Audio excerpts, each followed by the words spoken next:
good one. Not on the BBC, though. The BBC don't report on anything that contradicts their worldview because they're not a news channel. They aren't interested in talking about it because it'll contradict their narrative because now it looks like the fucking thing works. Monopovir, seen as trump card in Japan's battle against COVID-19. I don't understand our first world, a functioning world. In fact, let's be honest, we should come up with a new word for Japan. We're first world, and they're better than us at fucking everything. You don't see jihadis blowing little girls up outside pop concerts in Japan. I've spent a lot of time in Japan. The crime rate's proper low. The murder rate's proper low. They have a nice cohesive society. They're better than us. And they'll rubbish it and say, oh, it's Japan. It's a first world country who probably have a much more superior health system than the United States. So let's just nip that in the bud straight away. They always want to make like everywhere's a third world. Oh, they're only giving it to everyone in Mexico. Yeah, but that's a fucking first world country. It's not like going into Botswana and, checking under rocks for grubs you can eat, thinking it'll help heal you. These are fucking doing testing. Just as rigorous, probably more so because America and Britain are useless, than we are. And they'll rubbish it because Japan's doing it. They don't want to talk about it. It says the government has expressed interest in introducing an oral antiviral drug for COVID-19 by the end of the year. Prime Minister Fumio Kishida is saying that such treatments could become a key trump card in the prolonged uphill battle against coronavirus. US drug maker Merck & Co. Last week filed an emergency use authorization application with the US Food and Drug Administration for Monopovir with the treatment of mild and moderate COVID-19 symptoms. They also said it works with people that have got comorbidities. I think the story I read was at least one, right? Yeah, an interim analysis of 775 non-hospitalised patients with at least one risk factor. So these are people who've got at least one comorbidity. Obesity, being over 60, diabetes, what have you. It says the drug has roughly halved the risk of hospitalisation or death. So halved the risk of hospitalisation and death.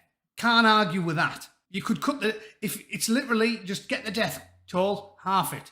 Yeah, it's that uncomplex. If approved, it would be the world's first antiviral pill for COVID-19.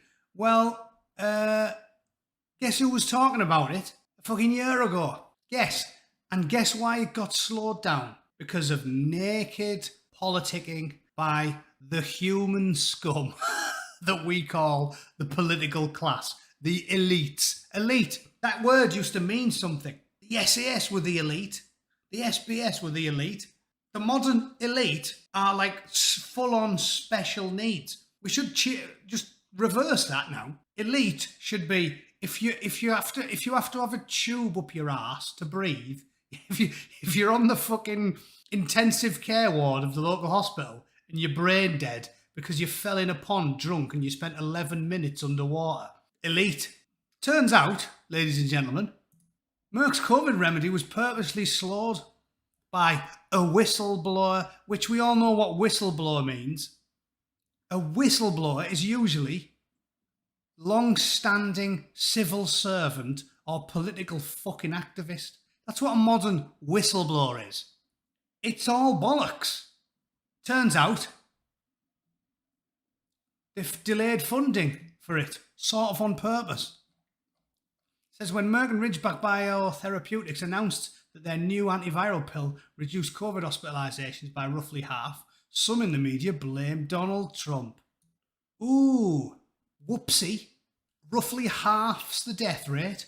Whoops. That's all they'll do. Whoops, he's gone now.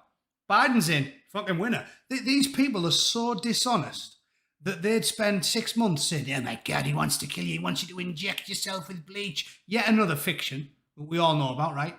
He didn't say inject yourself with bleach. He didn't say very nice people. He didn't say, there's about 200 different things he didn't say. He didn't say go and smash Capitol Hill up. He said the opposite. He said the exact words, peacefully protest. But the New York Times and the Washington Post and CNN and the BBC and everybody else said, oh yeah, you know what Trump said? He said the KKK are fucking brilliant. Brilliant, they're my best mates, and they should be in charge of the country. Total fucking fiction. So they don't need to be honest, they just outright lie. They lie. People go, yeah, they lie by omission, they fucking just lie. Trump said very fine, but he didn't. You lying twat. Anyway, some in the media Let's replace that some with fucking most, as we discussed yesterday.